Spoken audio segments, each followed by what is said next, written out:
Whether the team is performing clean or unsightly, we'll cover it all here on Washington Football Nightly. I, of course, am your host, Louie T. Thank you for joining me. Let's get to tonight's lead story. So the Washington football team finally announced their official depth chart. Now, this is something that we've been referencing for the last 3 weeks or so. I told you we'd get one sooner rather than later. Obviously, we're on the week of the first game of the season, so they were going to have to give us something eventually. Here's the first depth chart, and it's pretty interesting. There are a couple of curveballs, some things maybe we did not expect. For the most part, I think a lot of this is what we anticipated all along. But let's take a deeper, closer look at the depth chart and talk about these positions where everyone is. And I'll talk about some things that may have caught my eye and talk about some positions that we think will need some big production out of moving forward. Let's take a look at this official, the first of the year depth chart for the Washington football team. And so we start on the offensive side of the football. Now, offensively, when you look at this depth chart, the first thing you catch is the quarterback position. And so you come down all the way to the second to last row, and you see the quarterback position. You see Dwayne Haskins Jr. as your starter with the first team, which is what we all expected. Head coach Ron Rivera announced that last week. Then you get Kyle Allen as the second quarterback, and I think we all assumed that this would take place. So this isn't much of a surprise either, but some people out there wondered whether Alex Smith would be your second quarterback or it would be Kyle Allen. I have told you guys from the jump that it was going to be Kyle Allen. Didn't see any other way that it would be anybody other than him. He had been taking all of the second team reps, all of the leftover reps for the first team that Dwayne wasn't taking. All of those were going to Kyle Allen. Alex Smith still hasn't shown the ability to play 11-on-11 football, nor do I think the team has any intention of putting him in. But the fact that he made the football team lets you know that they feel like he's progressing at a rate that will allow them to put him on the field if need be down the road. But that was the first thing that I went automatically to. As you look at the next position that was one that piqued a lot of people's interest, and this actually made national headlines, that's the running back position. As you look at the first team running back, it's J.D. Mckissick, not Antonio Gibson, not Peyton Barber, not Bryce Love, but J.D. Mckissick, a guy that I told you all along that this staff absolutely loved in the offseason. And remember, he was one of the first free agent signings that I got excited about, and I told you that this staff was really excited about. He fits what Scott Turner wants to do from a schematic standpoint. Very versatile, can do a lot of things. I don't anticipate him being the guy that gets the most touches on a game-to-game basis. However, if you've been paying attention in practice, the thing that you should have picked up on is that they're doing a lot of gun runs. They're doing a lot of their offense out of shotgun. And if they're doing that, a guy like J.D. Mckissick kind of fits in that kind of set and in that kind of offense very well. He's very comfortable back there, has done a lot of that in his career. And so I think that's something that has also allowed him to be comfortable and have allowed him to acclimate himself well to the running back position in this system. And it's not a surprise. It shouldn't be a guess that he's the number one running back, but I don't think a lot of us saw this coming. But make no mistake about it. When it's all said and done, Antonio Gibson is going to get the lion's share of the touches, I believe. You know, now, I've said this all along. They're going to go with the hot hand. Whatever running back is performing the best, that's the guy that's probably going to get the most carries. So, or touches, you know, because in this offense, it's not about carries necessarily. It's about touches. And whether that's through the air, out of the backfield, split out wide as a wide receiver, handoffs, tosses, they're doing read option. We've seen them do all kinds of things in practice, you know, where they're actually running sprint options to the outside and having the quarterback flick the football to the running back. So they're doing speed options and things of that nature. There's going to be a lot of ways these guys touch the football. I look for Antonio Gibson to still be the guy that they feature and get the most touches to. But J.D. Mckissick right now is a guy that they're really comfortable. He's not a rookie. He is someone that is familiar with this league, unlike Antonio Gibson. I think they're a little bit more comfortable with J.D. Mckissick picking up blitzes and things of that nature. And so I think he's going to get the first crack at it. But make no mistake about it, as I've mentioned already, Antonio Gibson is the guy that I anticipate getting the most touches on a game-to-game basis. Then you go to the receiver position. I thought this was pretty interesting. They've only got 3 receivers listed here in front of us. Now, we all know, now, obviously, they've got 5 total. But the way that they have it spread out, it's interesting. So, obviously, Terry McLaurin is your X wide receiver. He's out wide. And they've got Antonio Gandy Golden backing him up as the backup X wide receiver. Then you go to your other wide receiver, or your Z wide receiver, and that is Dontrell Inman. So that's interesting there that Inman is the only guy. He's your starter, but he's your only guy there. They don't have a true backup for that position right now. I would assume that that guy would be Antonio Gandy Golden as well. Maybe even Isaiah Wright, who has been playing at all 3 positions. And then you go to the slot. They also have Steven Sims Jr. listed as a starter. He's backed up by Isaiah Wright.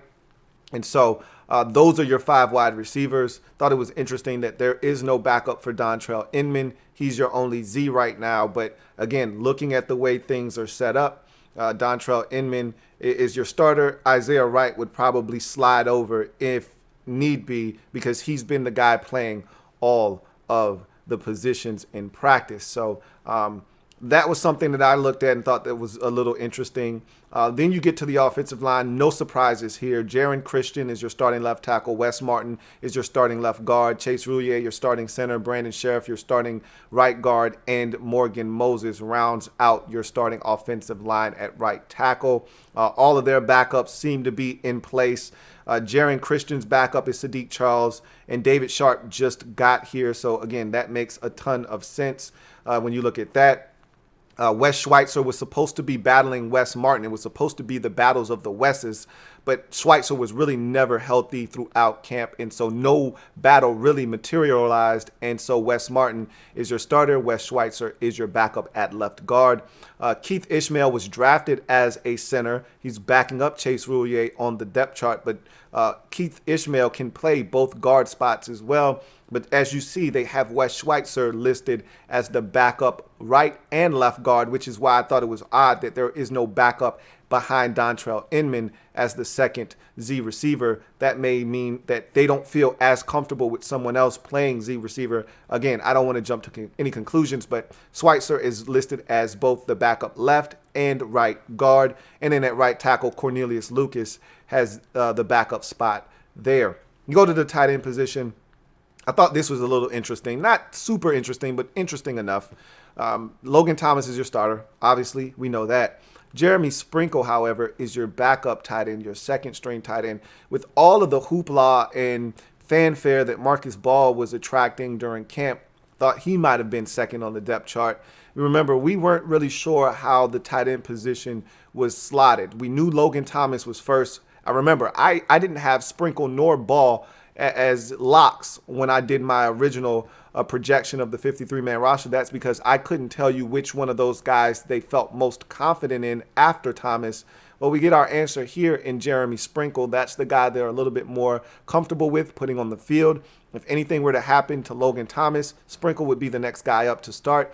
And when they go to 2 tight end sets, more likely than not, Jeremy Sprinkle will be the guy on the field next to Logan Thomas. So Marcus Ball is the third string tight end. These things are fluid. They can change at moment's notice. So again, that's why it's a official, unofficial depth chart, because these things can change at moment's notice. But also look at Bryce Love last on the depth chart. Again, remember, we talked about this guy not potentially being 100% healthy, and there was a question as to whether he would be put on IR or not.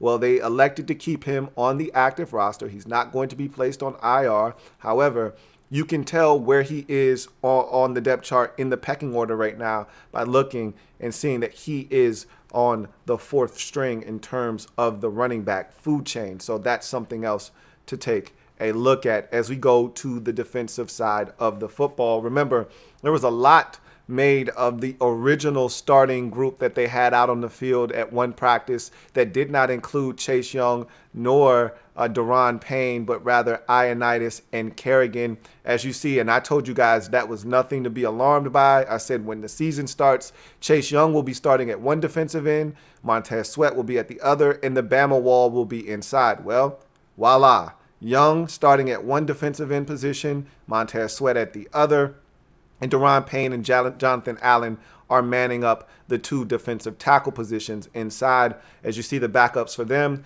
Kerrigan behind Young and Ryan Anderson behind Montez Sweat. James Smith-Williams, who made the football team as a versatile 7th-round draft pick out of NC State, is your third stringer behind Sweat and Ryan Anderson. And, of course, on the inside, Tim Settle backing up Daron Payne and Matt Ioannidis backing up Jonathan Allen. One thing to keep note of here is that these guys are going to be rotating a ton. So do not focus in on who's starting or who's not.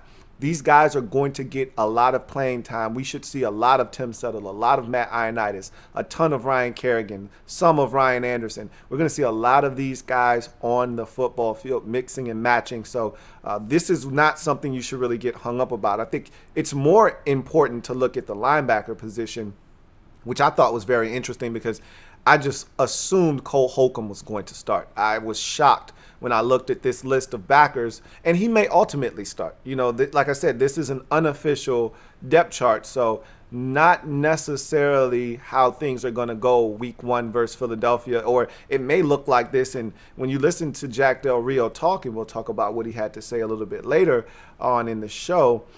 He made it seem as if these were the backers that they were going to roll with. And, we're going to see these other guys, whether it's Cole Holcomb or Thomas Davis Sr. At some point in the game. But he made it seem like those 3 backers that they have in, they're really confident in those guys' ability. And we're going to see a ton of those guys versus the guys backing them up. Sean Deion Hamilton starting at outside linebacker on one spot. Kevin Pierre-Louis. So Sean Deion is going to be your weak side linebacker. John Bostic is your middle linebacker, and Kevin Pierre-Louis is your strong side linebacker. As starters backing them up, Thomas Davis Sr. is a backup weak side backer behind Sean Deion Hamilton. John Bostic is starting. Cole Holcomb is backing him up. I thought that was a bit of a surprise there, but they've talked about the leadership and all that John Bostic brings to the table. And so Cole Holcomb is backing him up at middle linebacker, which is where he played. If you remember, at North Carolina, Cole Holcomb was an inside backer. And then finally, Kevin Pierre-Louis is your strong side backer, being backed up by Khalid Hudson. So that's a little interesting what they have going on at linebacker. We'll see if that holds true or not. And then you get to the secondary. No surprises really here other than Kendall Fuller starting at one spot. We knew that to be the case. Ronald Darby is starting at the other cornerback position. And if not for the injury in camp, I thought it would have been interesting to see what they would have done there because Fab Moreau was having a strong camp until he got injured. And remember, he was coming off a strong finish in 2019. So I think that would have been an interesting debate there as to who would start. But Darby stayed healthy all camp, had a strong camp, and so he's getting the nod opposite of Kendall Fuller. Landon Collins and Troy Apke, we've talked a lot about that combo in camp, and so we know those are your 2 starters there. No surprises backing those guys up. DeShazer Everett has been a long-time backup on this football team last 3 years or so, and Cameron Curl was a surprise making the football team over Sean Davis. He's backing up Troy Apke at free safety. But going back to the cornerback position, what's interesting here is if you put a third corner on the field as constructed with Fuller and Darby manning outside up, I think the first guy to get in is not Fabian Moreau, but rather Jimmy Moreland. That's what I'm hearing, is that if they go to nickel with Fuller outside along with Darby, Jimmy Moreland, not Fabian Moreau, is the first guy in, which makes a ton of sense. Remember, Fabian Moreau is a guy that we feel like cannot really play inside at nickel. And so Moreland would be getting the call in the nickel slot there. And then Fabian Moreau would be your first guy in if Fuller or Darby were out for any reason, whether Fuller kicks inside to nickel and Moreau goes outside or what may ever be the case. Jimmy Moreland and Danny Johnson are your two nickels. Fabian Moreau, Greg Stroman are the two guys that they like on the outside, backing up the outside corners. So that's the way the defense looks. And then, of course, you get to special teams. This was interesting. We know Tressway is our punter. We know Dustin Hopkins is our kicker. And we know that Nick Sundberg is our long snapper. So nothing there to see. However, we talked a lot about punt and kickoff returns and what they would do there. Would they want to expose Steven Sims because of the role that we think he's going to play on the offensive side of the football? Would they want to expose him on special teams as much as they did last year? Remember, he wasn't really on punt returns last season for whatever reason. They weren't really comfortable with him being back there. However, he was on kickoffs and was dynamic, but he wasn't as big a part of the offense as he's going to be this year, at least the way we view him going into the season. The team is going to get everything they can out of Steven Sims Jr., as you see him listed as both the kick returner and punt returner for this football team.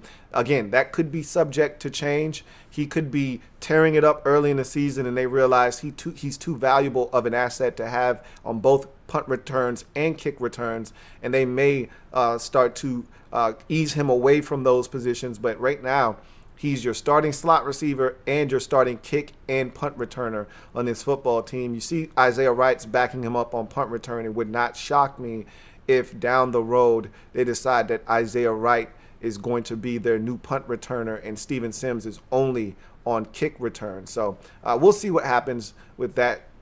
I think that's intriguing and something to keep an eye on. Antonio Gibson also was a stellar kick returner in his own right at Memphis. That's something else to keep an eye on. He may be a guy that takes over that duty as well. Remember, normally you have two guys back deep. We've seen a lot of this lately where teams are only putting one guy back deep. But if you go back to the traditional two guys back deep, I think those guys would be Steven Sims Jr. and Antonio Gibson. So that is the depth chart. I found that really fascinating and interesting there. And so as we look at that depth chart and you start to get closer to week one, I think a lot of what we just talked about there is going to ring true and hold serve as we get to week one versus the Eagles. I think you're going to see those same trio of linebackers starting, playing a bulk of the snaps.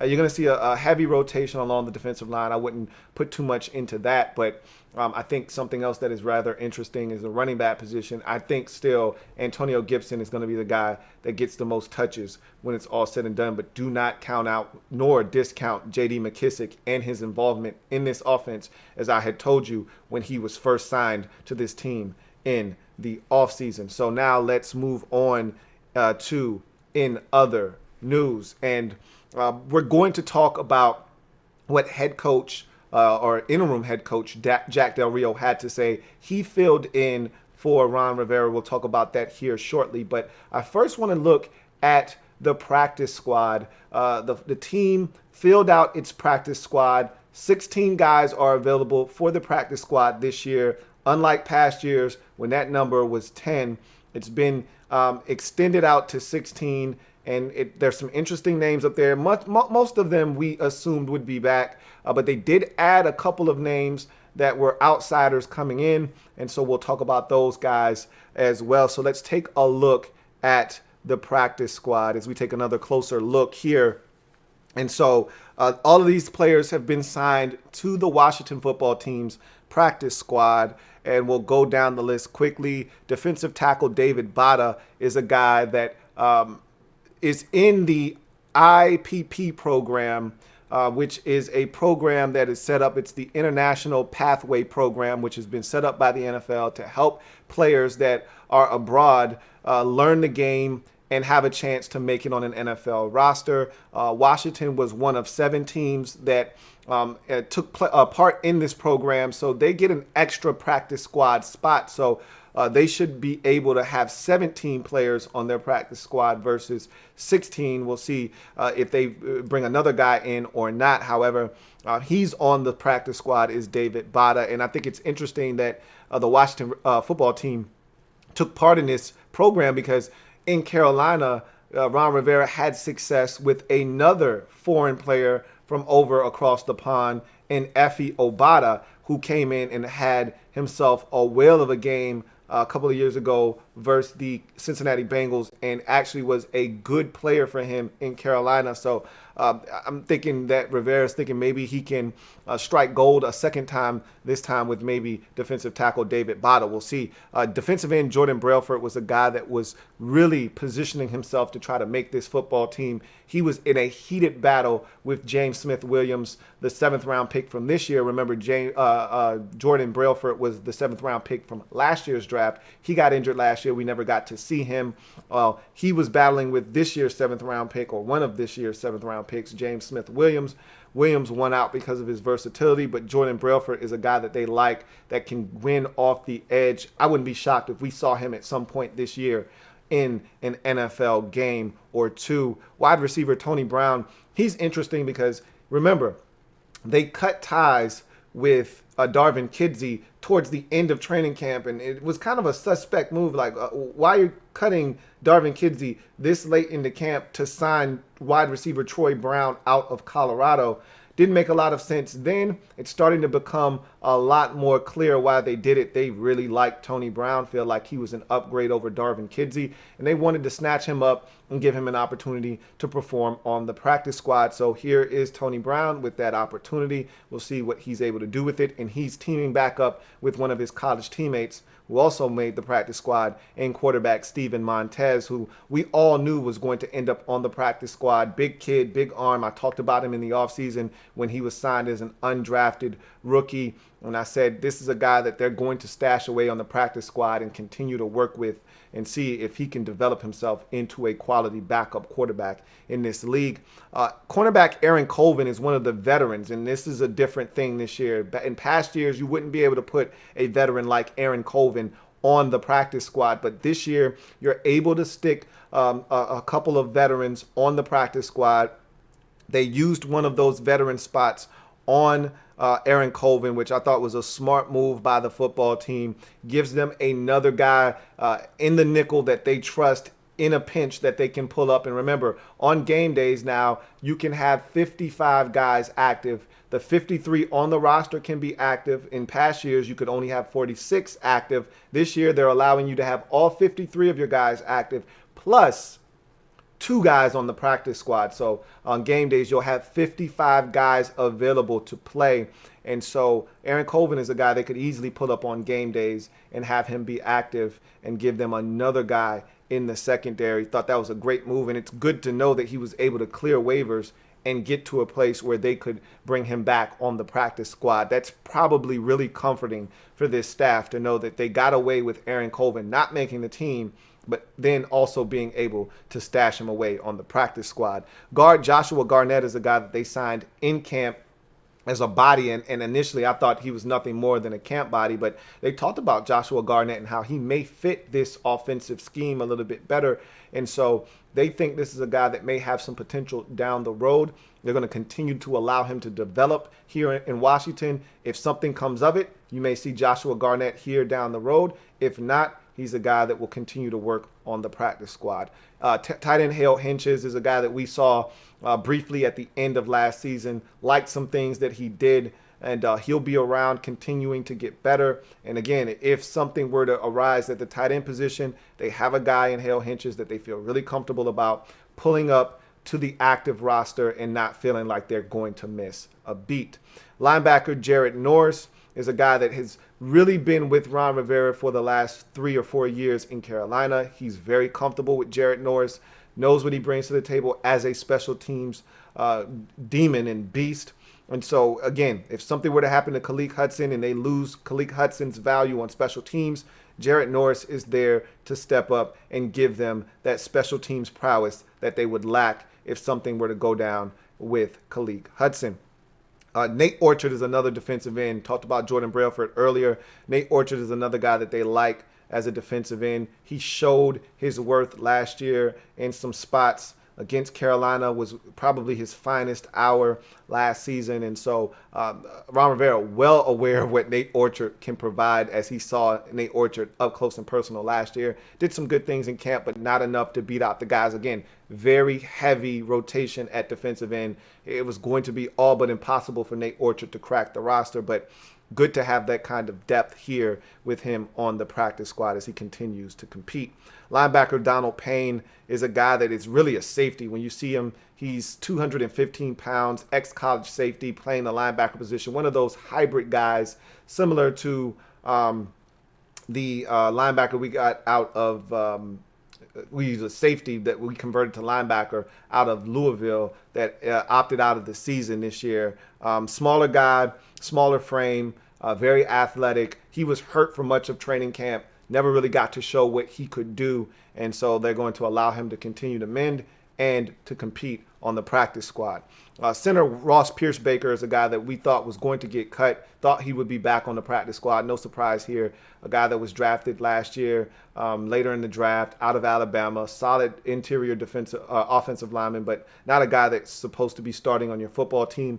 Offers you depth on the practice squad. No surprise there. Jeremy Reeves is a safety that the team likes. Talked about Jeremy Reeves. We saw him a little bit last year and actually was very impressed with what he was able to bring to the table. So this isn't a surprise that he's on the practice squad. They liked him in camp this year. Not enough for him to make the football team, but enough to bring him back on the practice squad. Wide receiver Cam Sims, to me, was the biggest surprise.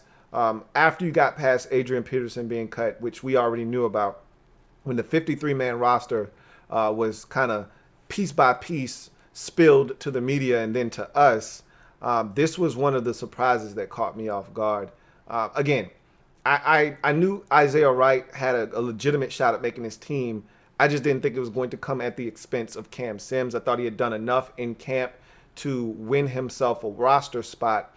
Obviously, I was wrong, and I thought they were going to go with 5. Initially, I changed my mind and said they were going to go with 6. They decided to go with 5. Had they gone with 6, he would have made the football team over Trey Quinn. As you can see, Trey Quinn not here, so that tells you all you need to know about how they felt about Trey Quinn. But they like Cam Sims, but not enough to have him on the football team over Isaiah Wright. And I think it really just came down to the difference between the two of them. Isaiah Wright was more versatile. He's a guy that can play special teams. You saw him on punt returns as a backup punt returner. Isaiah Wright's also a great special teams player, and he can also play all 3 wide receiver positions. Cam Sims cannot play all 3 wide receiver positions. So I think it just came down to a numbers game and a guy that was just way more versatile in Isaiah Wright. And I think that's what won the day for him, and Cam Sims is now on the practice squad. But then the team added 3 more guys, 2 of which were from the outside in Shelton Gibson, wide receiver, drafted by the Philadelphia Eagles some 3 years ago in the 4th round or so, 3rd or 4th round, maybe the 5th, no later than that. Out of West Virginia. I remember watching him. They thought he was going to be the next Deshaun Jackson. They were wrong. First of all, he was a burner at West Virginia, a deep threat that could get behind the defense, make big plays. That's all he was. He was a one-trick pony. However, at the combine, he disappointed because he ran a 4.5, and all you see on tape is this guy getting behind people vertically. So to run a 4.5, it didn't match up. A lot of people talked about him potentially being injured at the combine. That's why he ran slow. Whatever the case may be, he never materialized in Philadelphia for whatever reason. He's now here. A lot of people think it's that old, hey, first week opponent, you sign a guy to your practice squad, try to extract information from him. I don't know if that's what this is or not. That never seems to really work and really be beneficial to the team anyhow. So I don't think that's what they're doing here. I think they actually like Shelton Gibson, think he has some talent, and they want to throw him in the mix and see him compete against Troy Brown and Cam Sims and see if this guy can potentially help them at some point either this year or maybe next. Safety Cole Luke is a guy out of Notre Dame. Had been with Carolina the last couple of years on the practice squad. So Rivera and company very, very comfortable with Cole Luke. Know him similar to Marcus Ball. Why he's on this roster now, a guy that they were comfortable with. Cole Luke is a guy that they're comfortable with. And so they're going to take another look at him here in Washington. And then tackle David Steinmetz is a guy that I think was here already. And they're going to get another look at him as well. So some interesting moves made by the football team, but the practice squad is essentially filled out here, and looks like a really solid group of players. And we'll see if these guys end up playing. It wouldn't shock me if 7 to 8 of these guys ended up playing at some point this year. for this football team just because we're so young and they want to take a look at a lot of these players. So we also heard from interim head coach Jack Del Rio today, and the reason he stepped up to the podium instead of Ron Rivera is because Ron Rivera started his cancer treatment today, the first of many to come in his fight against cancer. And so he was not able to attend practice today. And so Jack Del Rio had to take over as interim head coach. Remember, this is plan B. We'll probably see more of this throughout the course of the season. But Del Rio said in his presser after practice, he expects Del Rio to be in tomorrow. We'll see what happens. He did not give an update as to how Del Rio or how Rivera was feeling. But he said he talked to coach and that he expects him to be here tomorrow unless otherwise notified. So hopefully Del Rio will be back as defensive coordinator and Ron Rivera will be back overseeing the entire program as the head coach tomorrow. We will see. However, Del Rio talked about practice today, specifically talked more about the defense because that's his expertise. When offensive questions were aimed at him, he pretty much deferred to offensive coordinator Scott Turner and kind of said, that's really not my lane. I'm going to stay in my lane, which is that of the defense. So really only talked specifically about the defense, couldn't really elaborate on the offensive side of the football. They wanted to ask about the running back position. Jack's like, I don't have anything for you. I'm sorry. That's not my side of the football. But I can tell you that we got a talented stable of backs, but I can't really give you much more than that. So he talked about the defense, specifically the linebackers, KPL. He's been gushing about KPL all off season long, and he took it a step further today, talking about how he watched a guy who he saw the light bulb come on for at the end of last season, playing a lot more confident, sure of himself. Said the explosiveness and the speed jumped off the screen at the end of the year last year on tape, and he said he's been more than pleased with what he's gotten, everything and then some, as they signed him onto the football team, and watching him participate in practice. This guy has been phenomenal. So he's really excited about KPL. We'll see if that translates to the field once we hit week 1 against the Philadelphia Eagles or not. But they've been singing his praises all camp long. I told you, had a chance to listen to him talk in an interview. I was really impressed. So I understand why they're impressed with KPL, the person. I want to see how impressive KPL, the player, is. I know about the athleticism. When I scouted him, when he came out of Boston College, that was the thing that got him drafted, was his pure athleticism. So I know the guy can run. I know he's got extreme explosiveness. I just want to see if this guy is where he's supposed to be and is able to get guys on the ground consistently. So I'm anxious to see what he's able to do. But Del Rio sounds sure that this is a guy that can get it done. He also talked about the linebackers and said Thomas Davis Sr. has been banged up, got nicked up towards the end of camp, hasn't really been healthy since. So that's kind of the reason why they feel like Sean Dion is the best guy to start right now at weak side backer. Sean Dion has been, great for us when he's gotten opportunities. So we always wanted to see more of him anyhow. So I think this might be a blessing in disguise for him. But still a little surprised by Cole Holcomb. But he said, look, the guys that we have in there starting on the depth chart are the guys that we're the most confident in. So, maybe that's a knock on Cole Holcomb. Maybe it's just how good John Bostic has been as a leader. Maybe we're going to see a ton of Holcomb and that Bostic is just going to start the game. We will see how that kind of shakes itself out. But I was a little surprised by seeing Cole Holcomb as a backup and not a starter in the lineup.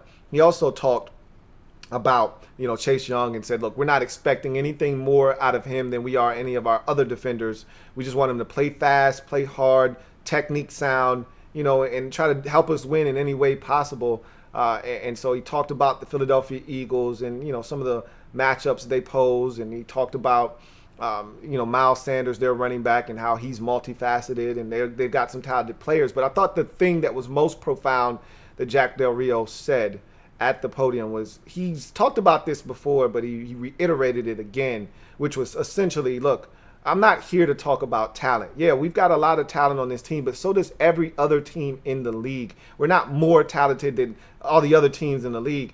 Everyone in this league is talented. He said it's not about talent necessarily, but it's about production. And he's right to a degree. You still need talent. Elite talent usually wins out over marginal talent. But when elite talent doesn't work hard and marginal talent does, you usually get more production out of the marginal talent than the elite talent. But notwithstanding, this is a team that they're just looking for production. We've talked about the talent of this defensive line. We've talked about some of the talent on this football team that we think people are sleeping on, maybe at the running back position or at wide receiver.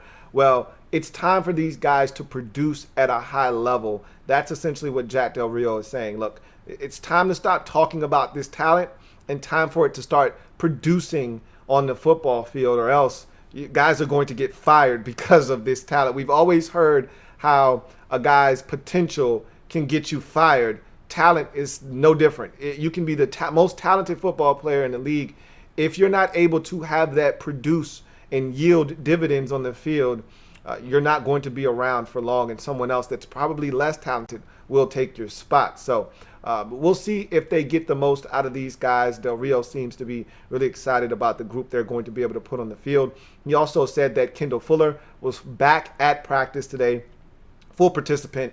So that's good news. Same thing could be said for AGG, Antonio Gandy Golden, the Gandhi Man, back at practice today. Both of those guys have been out over a week, so it's good to hear that both of those guys were back at practice and participants. Still no word on Sadiq Charles and his participation at practice. Hopefully we will find something out tomorrow. Also tomorrow we will get our first injury report for the week, as it will be Wednesday, and that's when the team has to issue their first injury report for the upcoming game. So we'll find out a lot about who's nicked up and who's nursing injuries and who's going to most likely be able to go, who was limited in practice, who was a full participant.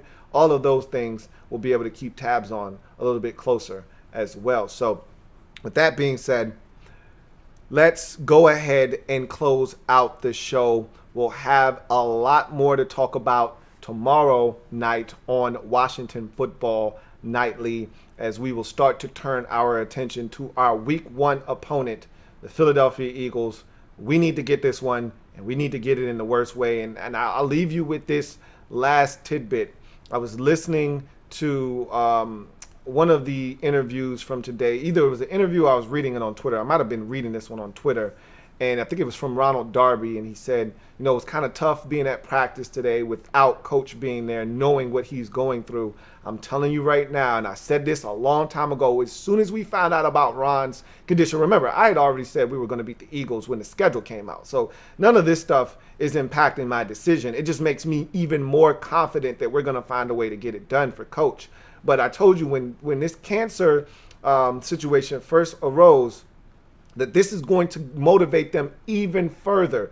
They wanted to get Week 1 for Coach Rivera to begin with. His first, game as Washington football team head coach, new environment. They want to go out and get the game for Coach. But I think even more so now with this whole cancer situation, they're going to want to get this even more for Coach Rivera. They're going to want this one bad, and I think they're going to get it. And we're going to start talking about that ad nauseum tomorrow on the program. But until then, you guys take care. Have a good one. This has been Washington Football Nightly. I'll see you guys tomorrow. Here comes the diesel. Here comes the diesel. There's the snap. Hand to Riggins. Good hold. He's got the first down to the 40. He's gone.